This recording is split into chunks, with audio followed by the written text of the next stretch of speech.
Jadi dulu itu sahabat ditanya, ini cerita nyata. Ibu-ibu mulai dulu kan tukang demo.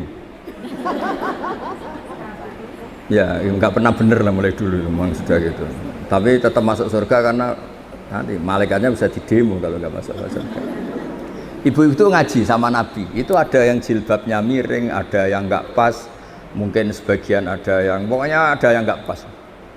Mungkin nyun sewu ada yang sebagian, pokoknya nggak pas. Ya pas ngaji sama Rasulullah. Ya Nabi betul, Nabi Sayyidul Awalin wal Akhirin.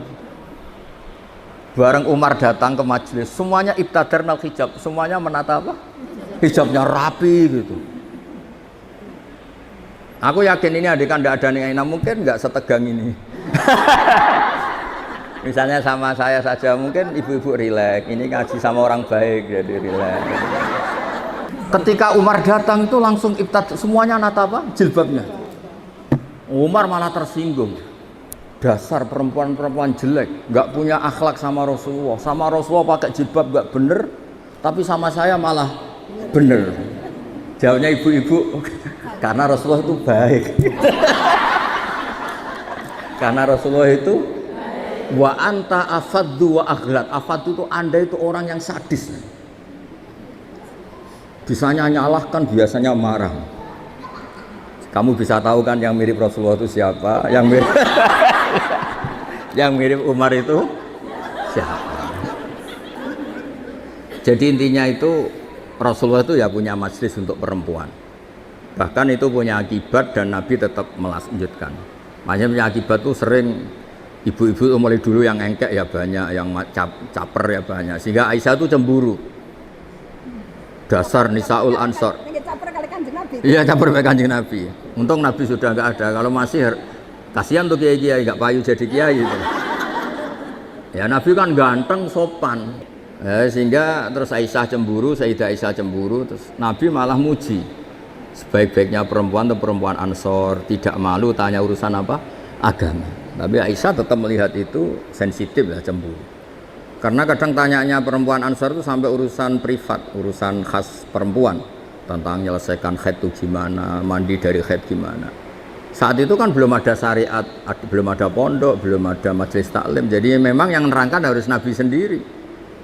Jadi semuanya itu ada resiko. Kalau perempuan nggak diajarin nanti nggak tahu cara bebersih, cara sesuci. Kalau diajarin istrinya cemburu. Jadi kayak itu repot. Ya terus makanya terus banyak yang kayak saya terus nganggep lucu saja. Kalau nggak dianggap serius tuh repot. Ya jadi Umar ya tak teruskan lagi. Sampean tahu kan sekarang siapa yang Umar? Umar marah. Ya aduwati anfusina, wahai perempuan yang nakal-nakal. Harusnya Rasulullah ahakku ayyahabna. Rasulullah itu lebih berhak kamu takut, kamu wibawa, kamu hormati. Kenapa sama saya terus? Ya karena Rasulullah itu lebih baik, Anda ini kasar. Semenjak itu ya makanya terus orang hubungan dengan Allah juga sama. Kamu punya utang orang 1 juta atau 10 juta, nggak bisa nyaur itu nggak berani ketemu. Tapi kamu sering melanggar perintahnya Allah, itu kita istighfar ya nyaman. Dengan segala kesalahan kita mengadu ke Allah ya napa? Nyaman. Sehingga Allah ini nyata, sebagai Rahman Rahim itu nyata. Coba ya, Anda pakai motor teman kamu gadekan, itu nggak berani ketemu. Tapi kita pakai sarannya Allah, mulai oksigen, langit, bumi, semuanya kita pakai. Padahal kita sering salah, mungkin sholat kita tidak benar. Tapi istighfar tetap nyaman, nyebut asma Allah ya tetap nyaman. Saking baiknya Allah Subhanahu wa Ta'ala. Sehingga tetap bikin nyaman orang-orang yang meskipun sedang tidak dekat. Makanya ada sebuah hadits qudsi ngendikan, wahai Daud ini nabinya Allah. Saya dengan orang yang lari dari saya itu aswaku, sangat-sangat sayang. Nah di Indonesia kebetulan Torekoh itu bersanad sama hadis-hadis seperti ini. Sehingga nggak ada kita adat kiai ngecap orang yang enak. Ngecap itu mensetik masih.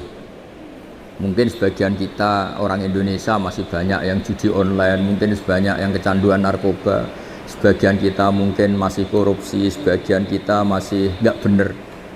Tapi karena agama ini bukan mengadili atau terus membasmi, Tapi agama ini membenahi. Kalau ada jalan rusak itu dibenahin apa terus nggak dijadikan jalan? Tetap jalan tapi dibenahi. Kalau rumah ada tikus itu rumahnya dibakar apa tikusnya yang disuruh mirih? Nah, gara-gara sanat-sanat seperti itu, sehingga alhamdulillah masya Allah enak kerennya kayak gini tuh peduli. Takut umatnya Nabi itu wudunya salah, sholatnya salah, zakatnya salah. Tidak kok malah ngadili dasar bego, dasar goblok. Enggak, dibina. Sehingga jenengan harus bersyukur dengan metode seperti ini. Meskipun yang ngeri-ngeri sedap. Saya enggak bayangkan. Andai kan saya ini kan sudah kiai top. Itu kalau kesini itu ya gimana gitu. Lo tanyain anak-anaknya tadi nyogoi kopi saya itu belum loh. Saya datang belum sampai 5 menit belum ada kopi. Kok ngaji Gus ya? Nggih. Orang nggih itu bisa saking baiknya atau saking takutnya. Kayaknya yang kedua. No. Nah, jadi kandani. Di sini aja masih diteruskan. Gimana kalau nggak ditodong? Oh. Pakai mic, ngamuknya pakai mic biar dengar. Saya itu dekat sekali sama Mbak Ma'ruf, suaminya Ning Aina itu beda betul. Mbak Ma'ruf itu anteng ngaji. Kalau sama saya itu diskusi apa? Ikhya. Lu tanya ini anak-anaknya. Diskusi kitab Ikhya itu. Kalau sama Ning Aina diajari tukaran. Gus harus ada RMI perempuan. Tadi saya ketemu ketua RMI. Wah, gugat terus. Dan saya senang. Memang perempuan itu baiknya gugat.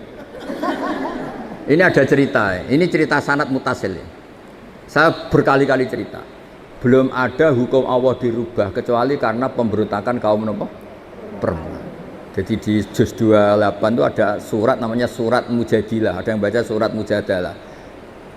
Jadi ada perempuan cantik namanya itu Khawlah. Orang Arab itu kan hiper karena makannya daging tidak ote-ote jadi hiper. Kalau kiai Jawa itu kan makannya ote-ote, tempe, terus utang jatuh tempo. Jadi sudah error lah sudah. Masalah syahwatnya itu sudah error. Sudah tempe, terong, utangnya jatuh apa? Tempo.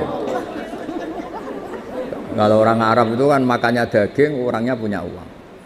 Ya mungkin karena lama nggak hubungan suami istri, istrinya itu cantik, ngerti istrinya itu suci, sudah haid suci. Pas masih sholat tuh diajak hubungan suami istri kan nggak mau, setelah wiridan ya nggak mau. Terus dia marah, didihar, belum dicerai, didihar itu ada satu bahasa yang setingkat talak. Ya pokoknya gitulah, ada satu bahasa setingkat talak. Terus dia merasa gimana kok sampai gini kayak sudah dia agak kecewa dengan perilakunya sendiri. Matur Rasulullah, ya Rasulullah saya ini tadi begini-begini. Nabi menjawab, oh yang kamu katakan itu bimanzilati tolak. Yang kamu katakan itu semakna dengan tolak. Berarti istri kamu tidak halal bagi kamu. Ya lelaki yang mantuk-mantuk, meskipun dia tuh ya iman istrinya cantik kok hilang. Waduh, gara-gara kata itu terus kehilangan apa? Istri. Dia kayak gimana gitu, kehilangan istri cantik itu kan berat. Kehilangan istri jelek aja berat, apalagi istri cantik. Kadang ada yang jelek ngerjekani gitu. Sama Gus, ya. Punya suami ganteng juga, medeni ganteng punya uang, neng nak kere gak pati medeni. Karena kalau ganteng kere itu terus error ya, nggak menarik ya. Terus ngowah-ngowah kayak orang. Walhasil terus ya sudah hukumnya itu cerai. Si suami ini langsung nurut sama Nabi, kehilangan istri. Pulang. Kata istrinya gimana kata Nabi? Dihukumi cerai. Wow, dilabrak Nabi, ini perempuan ini. Dilabrak. Ya Rasulullah ini hukum apa? Enggak benar hukum yang kamu katakan tuh enggak benar. Ini hukum apa? Apa-apaan ya? Kalau saya dicerai ketika masih cantik enggak apa-apa. Lelaki itu sudah menghabiskan muda saya, cantik saya. Ketika cantik saya, muda saya hilang, terus kamu hukumi cerai.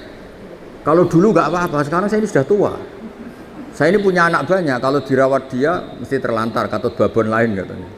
Kalau dirawat saya perempuan nggak bisa cari apa? Nafkah. Kalau bikin hukum yang benar.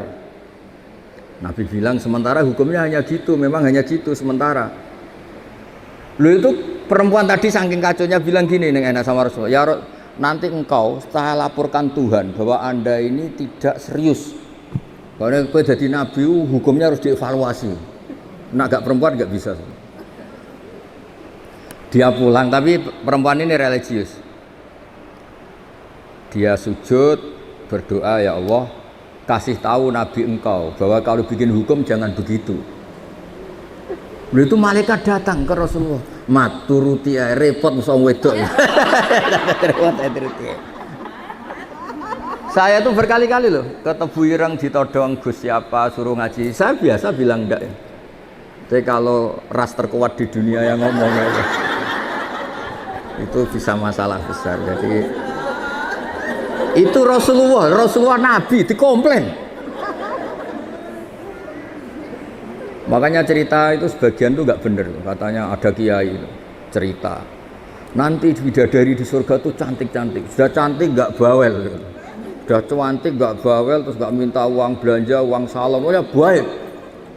Terus ada santri bilang, Pak Yai, Ibu Nyai di belakang baru datang, tapi paling cantik yang dari dunia. Kok bisa hanya ada tambahan itu kan? Saking takutnya.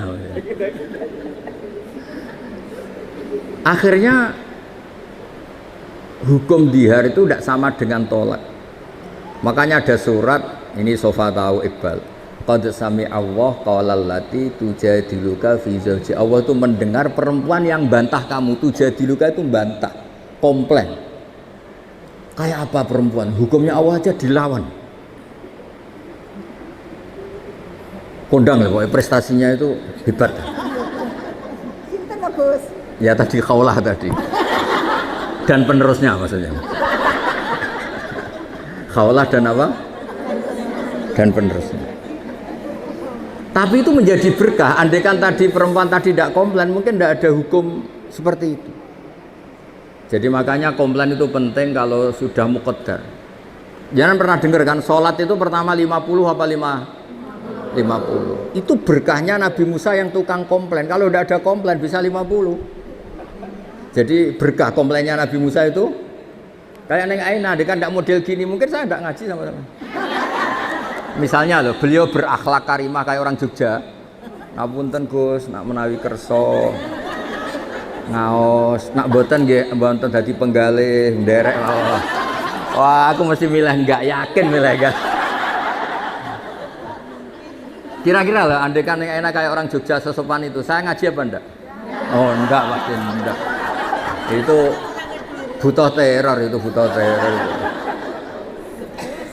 Saya itu berkali-kali di Sidogiri, di pondok-pondok itu kan masih keluarga itu. Mesti ya monggo Gus nak ngaji, aku muni sesuk ya sesuk gak apa-apa engko. Nah kali ini enggak. 5 menit.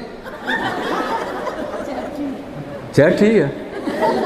Tadi saya baru asik cerita-cerita sama Mbak Anwar. Beliau delok jam, wis wayahe ngaji. Wah. Jadi sowan Mbak Anwar ya dijami. Mbak Anwar loh, abahnya sendiri. Di tengah-tengah asik cerita ya hebat-hebat, Masya Allah. Semoga nanti Mungkar Nakir juga takut tanya. Terus repot musone Aina wis kono ning sekarang.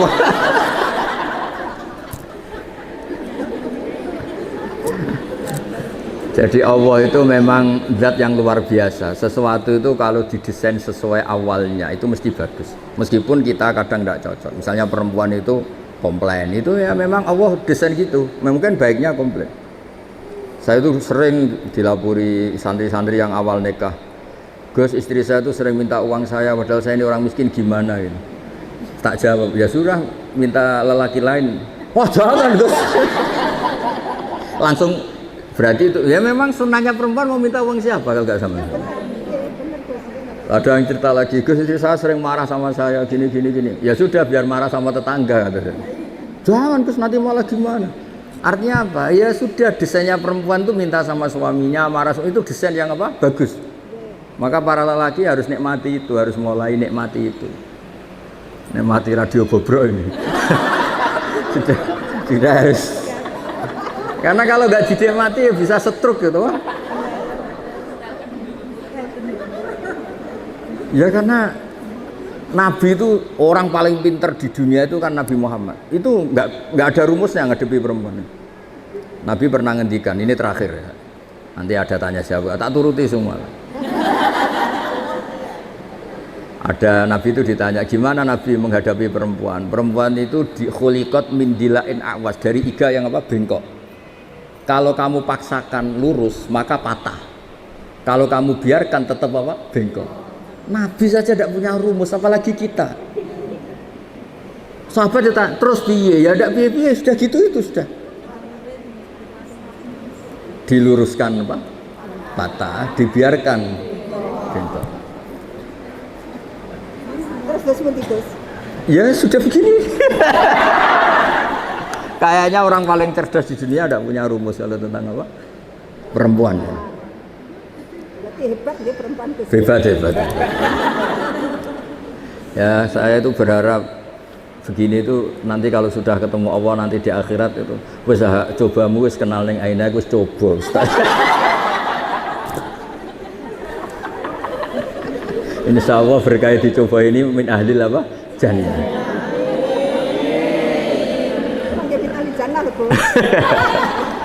Saya nggak bisa bayangkan pengujinya disertasi beliau dok, pengujinya itu nggak bisa bayangkan.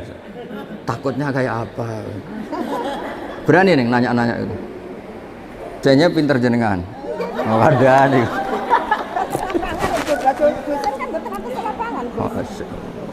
Akhirnya lulus ya. Betul diprotes mungkin.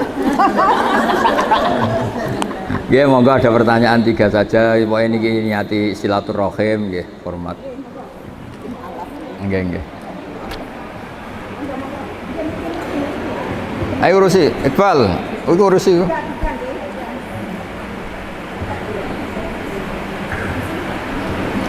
PCA, Bang PCA. Apa? PCA. Oh, nggih, monggo. Waalaikumsalam, nggih. Nggih berdiri mawon, berdiri tegak mawon nggih.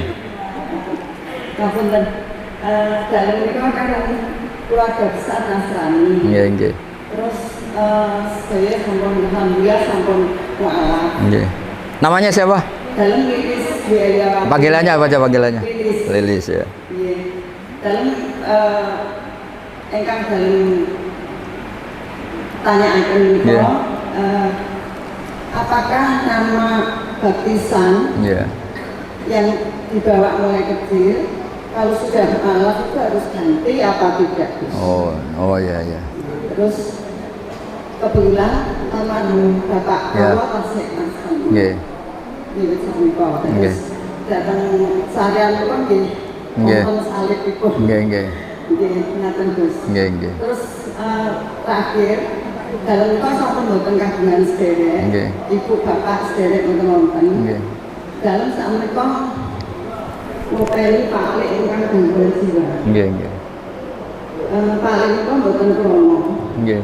Kadang sok ngamuk terus. Nggih. Kalau yang pun dalam ngantos ajri. Nggih. Umpami dalam pas saat ngamuk menika dalam nebel datang Satpol PP napa dinas sosial. Napa dalam salah. Nggih. Napa mboten. Nggih. Dalam menika kan rumiyin ngaso datang perbankan. Nggih. Menika kados pundi Gus? Kata yang anu sakmenika sampun pensiun. Nggih. Ada kan perbankan dibutuhkan oleh masyarakat. Nggih. Akan kata yang anu riba memang dibutuhkan oleh masyarakat. Nggih. Salam warahmatullahi wabarakatuh. Ya satu-satu aja biar fokus ya. Ya ini yang lain meskipun tidak tanya ikut dengerin ya karena ini ilmu. Terus yang jelas itu Bu Lilis harus syukur ya. Syukur dikasih hidayat Allah Subhanahu wa taala. Berkahnya syukur ini bisa mengabaikan hal-hal kecil yang mungkin masih mengganggu. Ya saya ulang lagi, berkahnya syukur ini bisa mengabaikan hal-hal kecil yang apa? Mengganggu. Misalnya Anda itu buka puasa dengan nasi kualitas beras paling rendah, minum teh ya kualitas paling rendah, minum kopi. Tapi karena sangat lapar, sangat haus, itu seneng sekali. Ya sama mungkin orang-orang yang dulu pernah tidak Islam, itu kan ibarat kalau terus itu kan nyuwun sewu menurut keyakinan Islam kan bahaya sekali. Sekedar selamat meskipun adnas salamah dengan standar paling apa? Minimal, paling rendah, tetap itu luar biasa. Jangan sampai setelah kita Islam masih ngeluh, sayang bapak saya belum Islam, mbak saya belum Islam, karena ini hanya mengganggu apa? Syukur. Ya itu hanya mengganggu apa? Itu kan ibarat kita buka puasa, sayang nasinya hanya nasi kelas rendah, sayang hanya pakai tempe tidak daging. Kalau gitu kan mengganggu apa? Syukur. Nah, jadi itu satu. Kedua soal nama itu dulu meskipun lewat baptisan itu tidak ada pengaruhnya, tidak punya akibat di status keislaman. Jadi nggak perlu diganti boleh. Nggak perlu dibuang, nggak perlu diganti. Terus soal perbankan itu masyhur itu di fatwa NU. Sesuatu yang remang-remang, misalnya tadi ada orang punya utang 1 juta, disuruh nyaur 1.100.000, tentu seperti ini sepakat itu riba. Tapi kalau sistem itu beda dengan personal, Memang kita tidak boleh bilang langsung halal karena bisa saja lebih dekat ke definisi apa riba. Tapi ya jangan langsung bilang haram, jangan-jangan tadi seperti katakan beliau memang itu kebutuhan. Kebutuhan gini, sekarang investor itu bisa nggak utang tanggane 1 miliar untuk investasi? Tidak bisa, kan yang menyediakan itu kan pasti bank. Utang tonggo kan paling weteng lorong untuk obat, tapi utang modal itu kan. Nah, tidak apa-apa, hukum nggak jelas itu nggak apa-apa. Kalau harus nggak jelas ya sebaiknya nggak jelas. Makanya di Nabi itu ngendikan halal ya jelas, haram ya jelas. Tapi selalu ada antara halal dan haram. Itu jadi kalau yang makanya dulu Mbah Maimun itu sering bilang, tapi tidak kritik ya, Bu Lilis sering bilang usahakan sama-sama urusan dengan bank itu bank pemerintah atau bank negara. Karena itu kalau misalnya ini salah dan memang misalnya benar-benar riba, sak keliru-keliru negara itu untuk pakai sarana umum. Bayangkan keliru sekalipun, bayangkan keliru, apalagi kalau tidak keliru. Tapi saya ulang lagi, bukan berarti terus menafikan yang swasta, bukan. Tapi ini cerita kalau ada pilihan.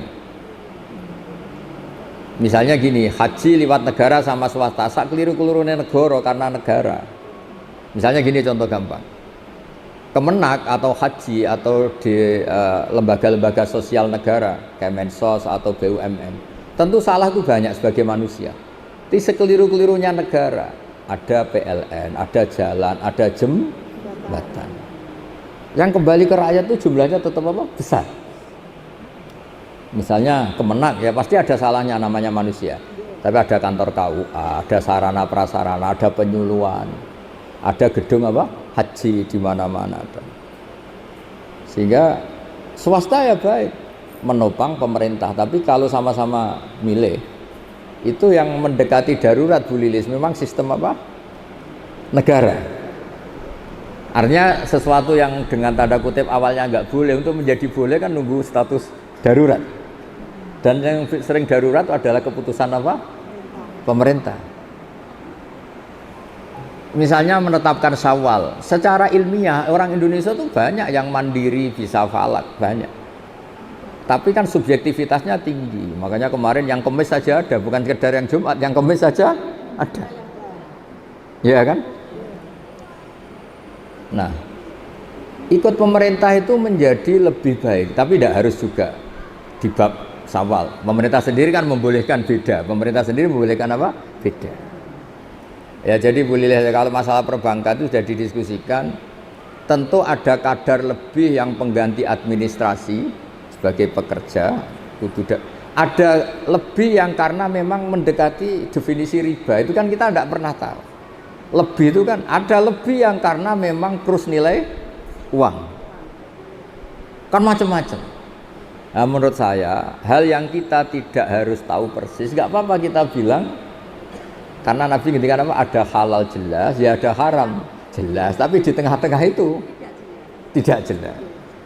Kayak jenengan jadi istri itu tanya sama suami kamu, istri baik apa enggak? Mesti suami kamu kalau pas tidak ada kamu bilang jelek, pas ada kamu bilang apa? Yang benar itu menurut saya itu tidak baik, ya tidak jelek. Kalau dibilang jelek, nyatanya anaknya banyak, berarti kan rukun. Ya kan baik kan, bisa kumpul anaknya banyak. Dibilang baik, ternyata suami kamu tambah hari tambah elek, tambah trauma, dan dekati musibah lah. Jadi sesuatu itu yang tidak jelas itu nggak apa-apa kita bilang nggak halal haram, jangan bilang wah berarti ini nggak tegas. Nggak bisa seperti itu. Ada hal-hal yang memang nggak perlu kita. Misalnya ibu-ibu gini secara fikih, gimana hukumnya ibu-ibu muslimat yang masih cantik datang ke pengajian? Sama lihat di kitab-kitab fikih itu diharamkan. Selagi mungkin bisa tanya sama suaminya atau kiai setempat yang nggak perlu keluar ke arisalah. Tapi misalnya itu dipraktekkan, mana ada? Wong itu ngaji mbek tanggane ora seneng, mergo ora iso kluyuran. Aku yakin, nggak sama jawab ya. Ngaji di sini sama datang ke Rembang seneng mana? Seneng ke Rembang karena keluyuran. Ternyata apa?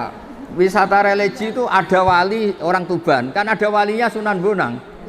Tapi ya seneng saja kalau ziarah ke Syarif Hidayatullah, kan ada keluyurannya. Kalau dia seneng wali kan cukup wali tetangganya kan bisa. Tapi kurang asik. Tapi yang Cirebon nanti ke Tuban. Jadi untuk bertanya hal-hal kecil sebenarnya bisa, kiai Tambone sampean itu bisa. Tapi kan nggak keren orang yang pondok internasional Arisalah. Jadi itu manusia, apa itu nama? Penjelasannya itu baik apa enggak? Ya sudah, enggak usah dijelaskan. Nggih ngoten Bu Lilis nggih. Ya semoga.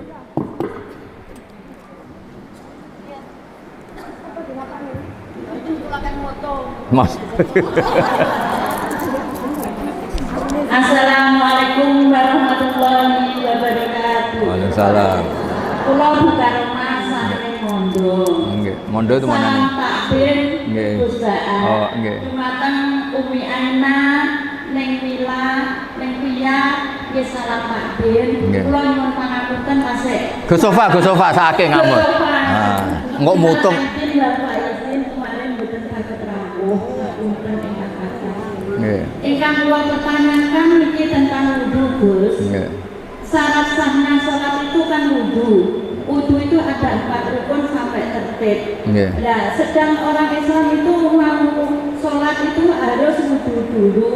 Dan kita itu untuk melihat sahnya wudu kita, sahnya sholat kita, untuk melihat cahaya aura wajah.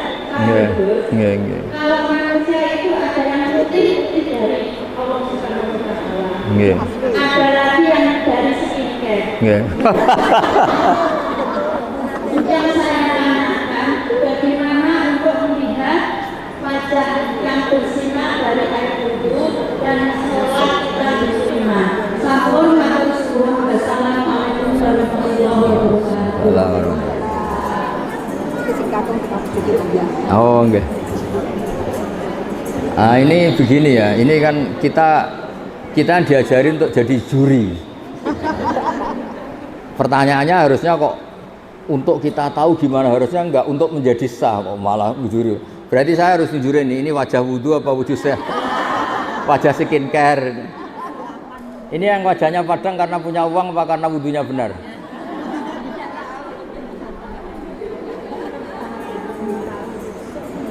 Ini kan pertanyaannya katanya, jadi begini ya, ibadah itu satu memang harus ada aturan fikih ya. Wudu sah punya akibat sholatnya sah. Sholat sah itu bergantung wudunya sah. Oke, itu begitu. Tapi yang perlu dicatat, syariat ini itu ada standar minimal, namanya adnal kamal, standar minimal.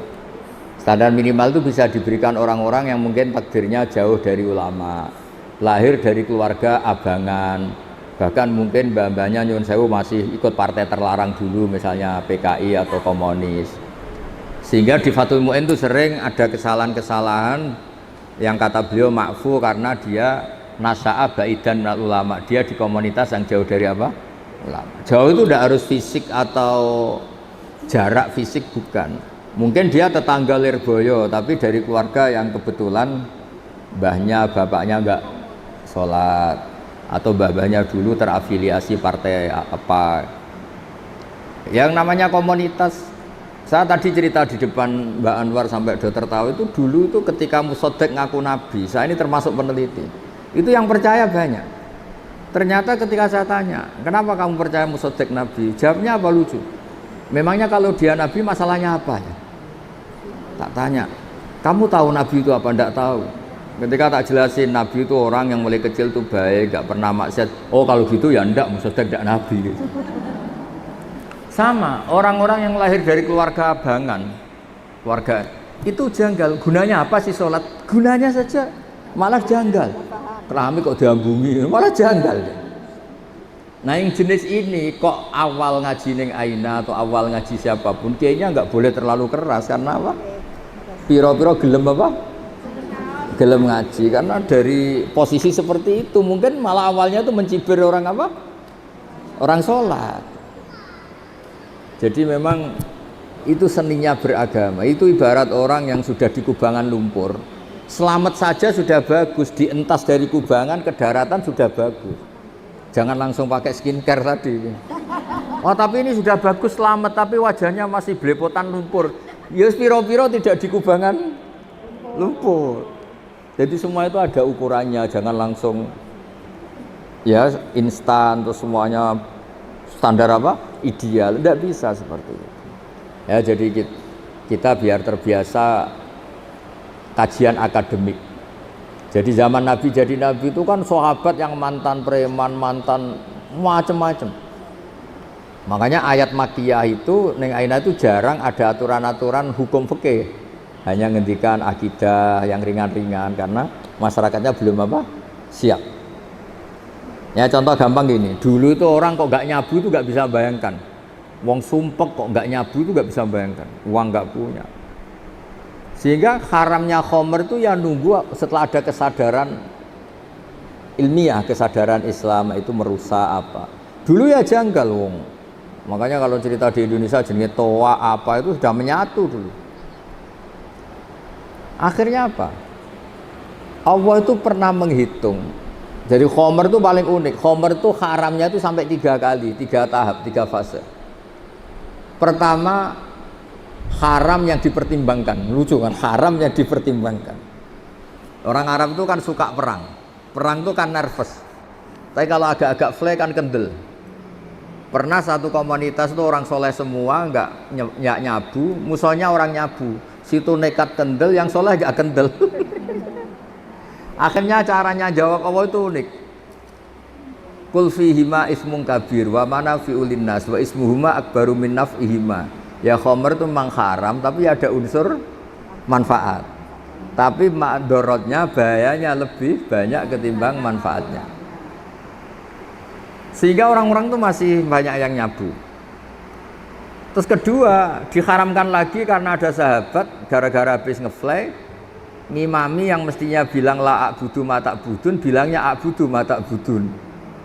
Jadi artinya orang-orang kafir saya yang menyembah apa yang kamu sembah. Gara-gara nyabu nguntallah lah. Padahal ini prinsip la a'budu kan saya tidak menyembah Tuhan Anda. Gara-gara lanya dibuang menjadi saya menyembah. Terus diharamkan kalau mendekati sholat. Jadi khomer itu haram jam 11 mendekati duhur. Kalau asar ya jam 2:30 baru haram. Tapi kalau pagi nggak apa-apa. Zaman itu. Ternyata alhamdulillah pagi minum khomer gara-gara ngefly gak sadar dia bacok-bacokan sama pamannya, sama bapaknya. Saya semenjak itu terus khamr diharamkan secara total, nggak melihat waktu, nggak melihat apa. Pokoknya khamr itu mesti buruk.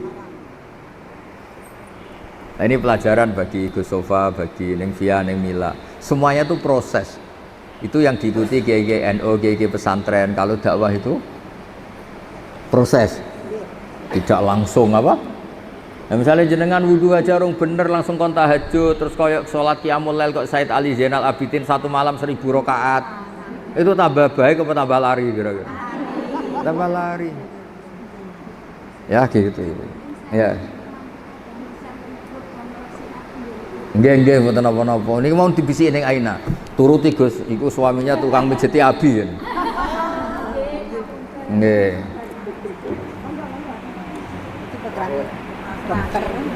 Dokter tentara. Oh nggih. Nggih. Berdiri mawon nggih. Berdiri tegak mawon mboten napa-napa nggih.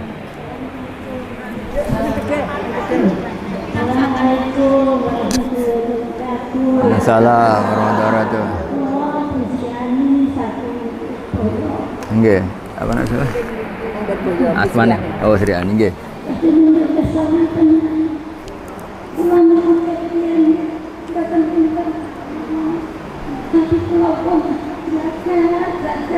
Nggih.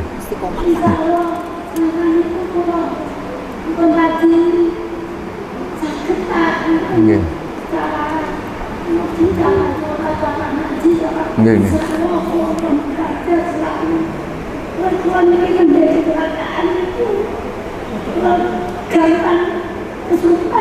Nggih. Mungkin cara dan lepas kata itu berusaha selalu bersatu biasa yang datang ngaji dulu kami berusaha jamaah sholat itu sudah baik kami kalau mau salah itu kematian menjadi mami selalu salah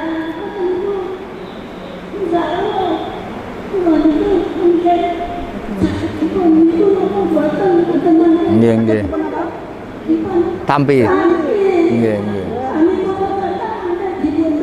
Padahal benar-benar bagus Nggih. Alhamdulillah. Via itu ya. Bu Sriani siapa? Bu Sriani nggih.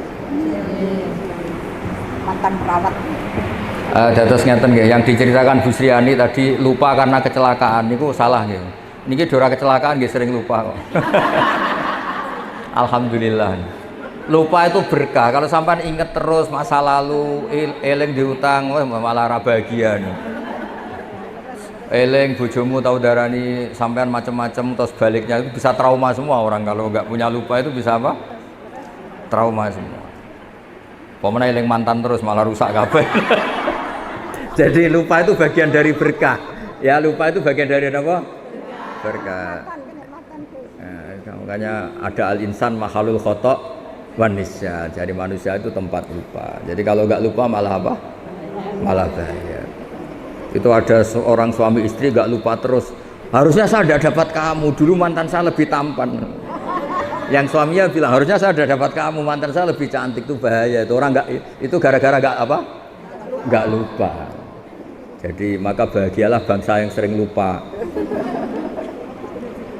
Loh coba kalau nggak lupa itu repot. Coba kalau Indonesia tuh orang Indonesia ingat kalau negara ini punya utang banyak, bahagia enggak? Berkahnya lupa ya sudah baik-baik saja. Mulai zaman awal ada Indonesia sampai sekarang utang banyak ya baik-baik saja. Saking banyaknya rahmatnya Allah Subhanahu wa ta'ala. Jadi gini Bu Sriani ya, ada ijazah ini sekaligus saya ijazahkan jenengan. Ibadah itu mulai dulu dari kita, apapun benarnya menurut fikih sebetulnya tidak pernah ideal menurut Allah Subhanahu wa ta'ala. Meskipun secara fikih kita benar. Karena pasti ada hal-hal yang kita tidak benar. Makanya doa Nabi yang sering diajarkan ke kita itu apa? Ya Allah, jika saya tidak layak mendapat rahmat Engkau, maka rahmat Engkau yang layak mendapatkan kita. Sampeyan tahu semut? Semut tuh kalau jatuh di jurang atau keledai, mergo ning Aina lagi duwe napa? Keledai, badhe dilelang gitu.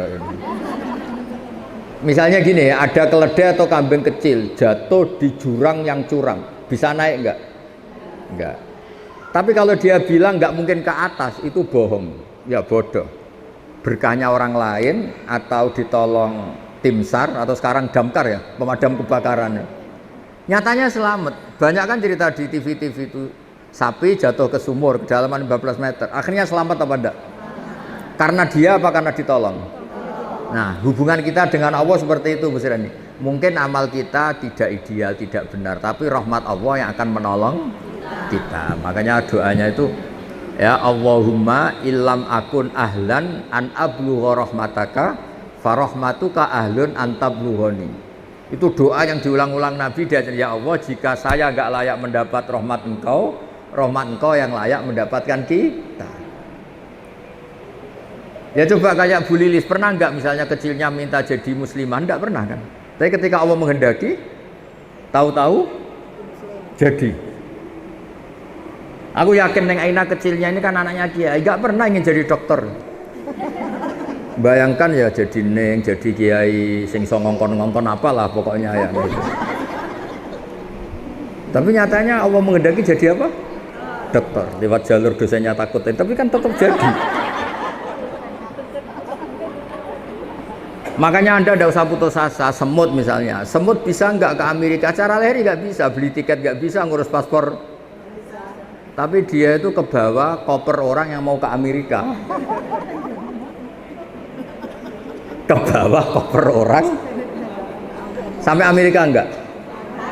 Nah makanya Anda jangan pernah putus asa. Kita ini punya Tuhan yang Rahman Rahim. Mungkin amal kita tidak cukup untuk mendapat surga, tapi rahmat Allah menjadi kita cukup untuk mendapat surga. Makanya di akidah kita apa?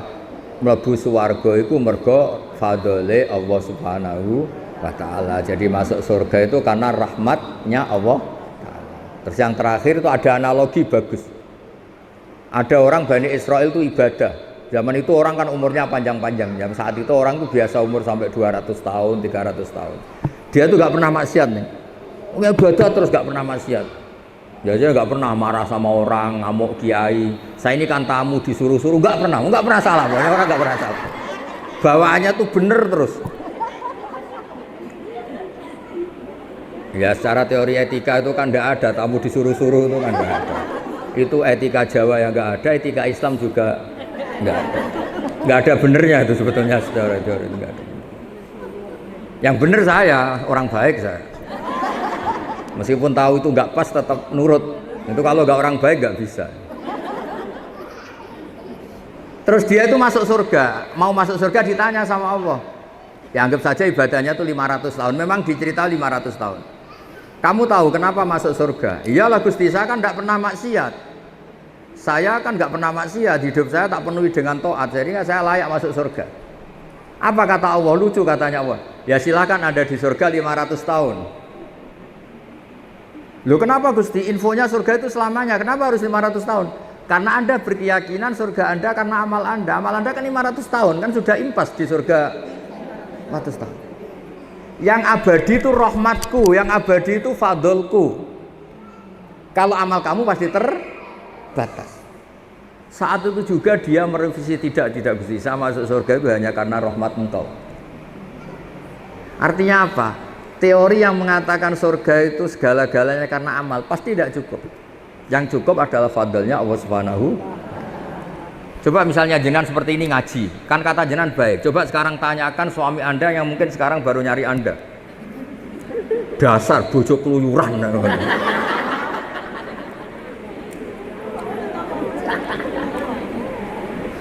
Jangan tanya Bu Neng Aina karena diuntungkan jenengan datang. Terus kayak Bu Nyai tenan keren. Tanyakan anak kamu yang mungkin sekarang berharap Anda bikinkan mie. Terus tak tanya, ibu kamu kemana? Bilangnya ngaji apa keluyuran? Ngaji. Terus dia tanya, baik apa enggak? Baik apa? Saya terlantar gitu. Jadi ada sisi baik, Sosial itu, makanya di kitab Hikam itu ada keterangan. Manusia itu apa? Orang yang ketika baik saja buruk, apalagi ketika buruk. Misalnya jenengan punya toko laris manis. Prestasi apa enggak? Tanya toko sebelah. Anda naik pangkat, baik. Tanyakan yang kamu langkai. Jadi asal ilmu sosial itu tetap ada masalah yang menyertainya.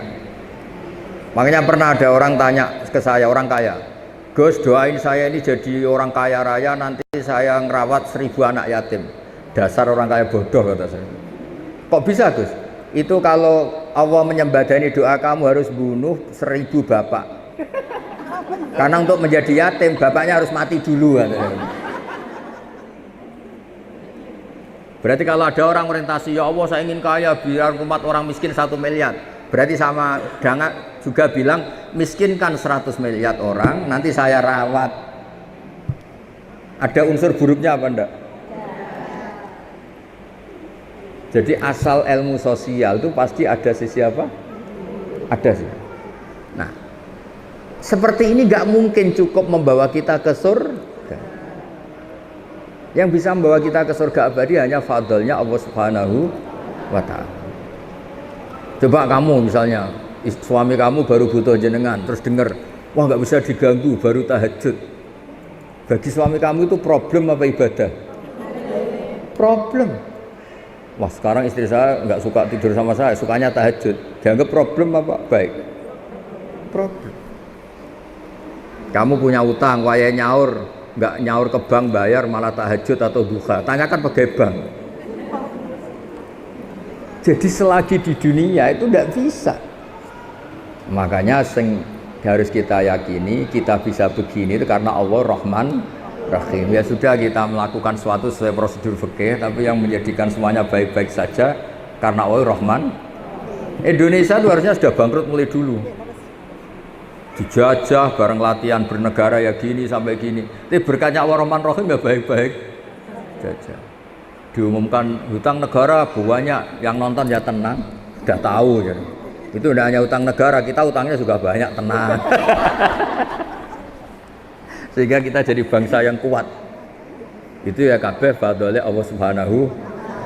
Ya jadi jelas ya tadi orang itu yakin ibadahnya yang menjadikan masuk dia surga, terus sama Allah ya sudah kamu di surga tapi 200 tahun saja, 500 tahun saja. Kenapa Gusti? Katanya surga selamanya. Karena amal kamu terbatas, sehingga pahalanya juga harus terbatas. Yang tidak terbatas itu fadl saya, rahmat saya. Oke, ngoten. Assalamualaikum warahmatullahi wabarakatuh. Ya. Ini harus ada fikih baru. Artinya gini, kalau ada salam kan dijawab, kalau ini enggak sekedap. Ayo jawab dulu.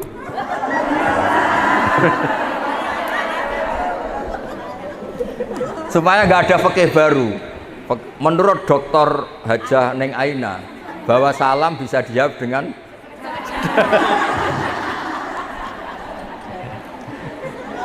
gimana Neng? Yeah. Perempuan itu kan nggak wajib memasakan lahan. Perempuan itu kan nggak wajib masak. Oh, ini mulai. Wah, Pak, rungono Pak. Bojomu ra krungu yuk, alhamdulillah. Krungu ini bahaya. Mencuci pakaian. Nggak wajib nih. Sebetulnya kan sangat luar biasa. Seperti ratu gitu Gus ya. Nah, bisa Gus, tapi sekarang kan ada syariatnya Allah kalau perempuan itu harus taklimat kepada suaminya. Ya. Dan misalkan suami sekarang menyuruh istrinya untuk masak, itu perempuan itu boleh menolak atau tidak? Mulai kita aslinya. Tapi wajib nurut. Iya, ini kan mereka bertentangan. Kemarin saya ngaji di Gus, ini saya berjoki sama bapak-bapak. Bapaknya protes. Akhirnya saya juga sama Gus Kowe, Dewan Kota, saya juga diprotes. Ini orang ngaji jangan berhenti di situ. Terus sesungguhnya Gus, itu masakan.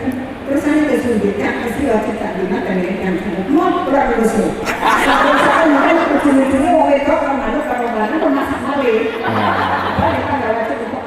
Terus begini Gus. Mau jawaban yang menguntungkan apa yang benar? Yang menguntungkan dan benar.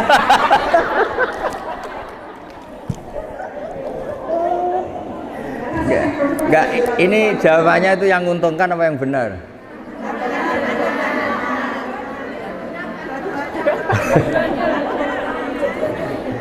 Ini sudah kayak partai politik jadi. Nah sebetulnya ini agama itu ada dua dalam menyikapi masalah sosial. Satu hukum objektif, dua itu hukum sosial. Kalau dalam hukum sosial Ning Aina itu ada pepatah al-insan abdul ihsan. Manusia itu akan diperhambakan oleh kebaikan orang lain. Jadi kalau kita misalnya punya suami itu sudah ganteng, baik, maco, pokoknya sempurna lah. Sudah gitu kaya, sayang. Itu mbok perempuan gak disuruh masak itu masak sendiri.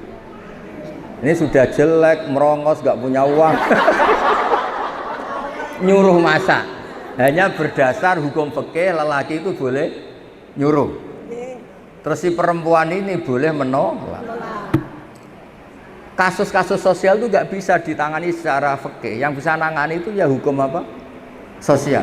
Misalnya gini, ada lelaki ini miskin jelek, tapi beruntung karena dia entah dapat jimat dari mana, dapat istri itu cantik, kaya, sopan, baik.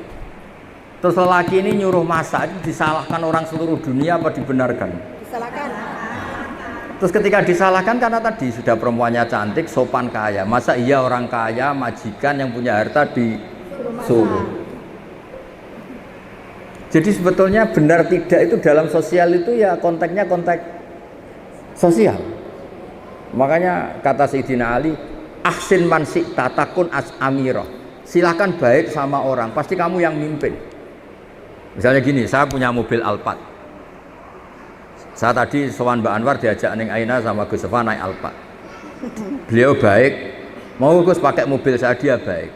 Itu otomatis saya nyuruh itu gak pantas, gak mungkin secara moral, secara psikologis orang nyuruh orang yang berbuat baik. Kalau ada istri, misalnya kayak Ning Aina kan sudah ningnya, putrinya Mbak Anwar, terus Mbak Ma'ruf itu kan santri. Gak dinyali apa ngongkon. Malah nawani piye tak gawe nasi goreng. Jadi itu gak fikih-fikihan, yang itu secara naluri kasta itu. Saya punya kawan, dia itu dosen, doktor, profesor, dosen, cantik. Saking pinternya gak ada yang berani nikah dia. Akhirnya nikah sama supirnya. Karena itu satu-satunya dia butuh lelaki, pokoknya sementing lanang. Nyari doktor masih bawahnya, nyari dosen karena dia profesor doktor. Itu hubungan suami nggak fikih-fikihan. Supirnya itu kalau dia datang ya mobil milik istrinya apa milik istrinya ya sopan sendiri dia.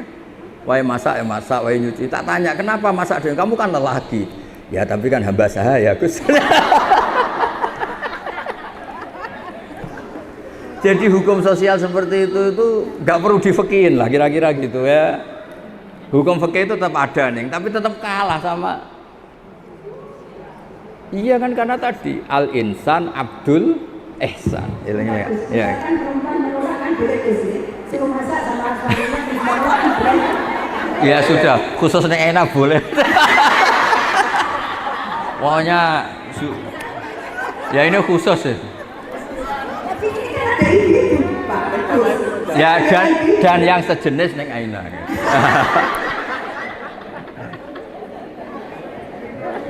Ya tadi hukum sosial itu nggak bisa ditebak. Tadi kan banyak nyon sewu pembantu atau nyon sewu cah dalem atau dulu bawahan. Kemudian menjadi suami istri dari atasan. Ada yang sebaliknya. Itu kan sudah menciptakan hukum sendiri atas nama hukum apa? Sosial. Makanya itu pepatah Arab itu masyhur al-insan abdul ihsan. Soalnya al-insan abdul ihsan. Manusia itu akan diperbudak oleh kebaikan. Itu sudah di alam bawah sadar itu pasti. Misalnya Anda punya suami dulu itu yang nolong orang tua kamu punya utang diselesaikan. Keluarga kamu mbak punya rumah dikasih rumah. Terus Anda menikah dengan lelaki ini. Habis nyali Anda untuk nuntut itu habis. Karena pasti disalahkan orang banyak dengan posisi Anda yang hanya ditolong, diberi, kemudian masih nuntut, pasti disalahkan orang. Tapi Anda punya suami pengangguran di rumah, ganteng tapi nganggur, diantem piring orang ngesahkan, macam nganggur, pantasnya hadiah ya piring itu mesti gitu.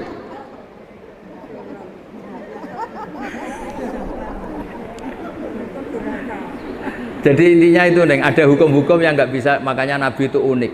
Ada sekian hukum Islam yang kata Nabi itu diselesaikan pakai apa? Sosial. Makanya ketika Nabi mensifati orang baik itu apa? Alladzina yunfikuna fis-sarra wad-dharra, orang yang suka berinfak masa susah maupun senang. Wal kadhiminal ghaidha, kalau emosi bisa ngempet. Wal afina 'anil nas, kalau kecewa mudah memaafkan. Yang bisa menyelamatkan kita itu hukum sosial. Kalau saya hubungan dengan Neng Aina itu misalnya terus pakai saya ini kayak besar kok disuruh-suruh, habis hubungan itu. Tapi berkahnya saya ini berakhlak karimah. Maka baik-baik. Kamu bisa bayangkan ada kiai 5 menit belum duduk ngaji Gus ya.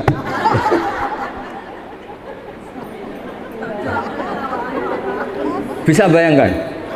Lu Rembang sini tuh jauh loh. Normalnya kan cek kesel monggo istirahat. Sarapan belum, kopi belum, ngaji Gus. Ya ngaji. Jadi yang bisa menyelesaikan sosial adalah konsep-konsep Allah Ta'ala tadi. Berderma, wal kadhiminal ghaidha, bisa mengendalikan emosi, wal afina 'anil nas, dan mudah memaafkan. Makanya saya meskipun Aina ini keras, saya itu bangga. Orang keras kok punya umat banyak, berarti di balik kerasnya itu ada kebaikan. Kalau keras saja pasti sudah bubar. Aku yakin ibu-ibu yang ngerasain ini mesti kereng tapi apian. Itu kalau nggak ditambahi sudah bubar mulai dulu. Nggak benar nggak ini? Oh, benar. Mesti ditambahi apian kan? Apian. Disiplin. Jadi, oh ya. Ya nggak jadi disiplin ya. Kayak militer tuh. Tepat waktu.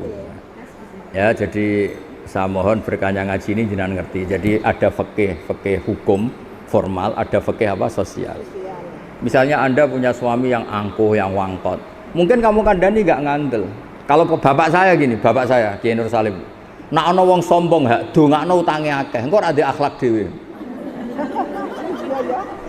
Bisa enggak kamu punya suami wangko, terus dia butuh uang pinjem kamu 10 juta.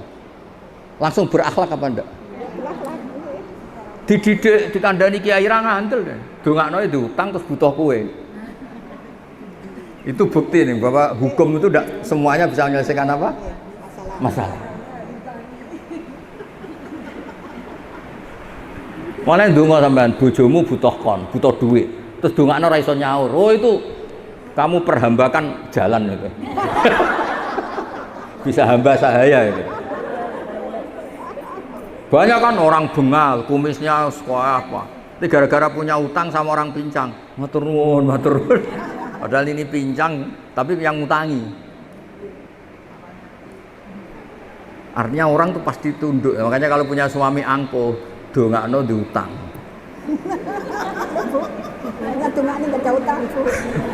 Utang jenengan angger dekne mlete. Saur Mas. Insya Allah milih korah-korah, milih nyuci daripada ditagih. Nggih mboten. Nggih ngoten nggih mugi manfaatnya. Al-Fatihah. Ghairil maghdubi 'alaihim waladdallin. Bismillahirrahmanirrahim. Nahmaduka ya ghafur ya syakur wa sallallahu alaihi wasallam sallallahu alaihi. Allahumma ij'alna aminin mutma'innin alladzina la khaufun 'alaihim wa la hum yahzanun. Rabbana atina fid dunya hasanah wa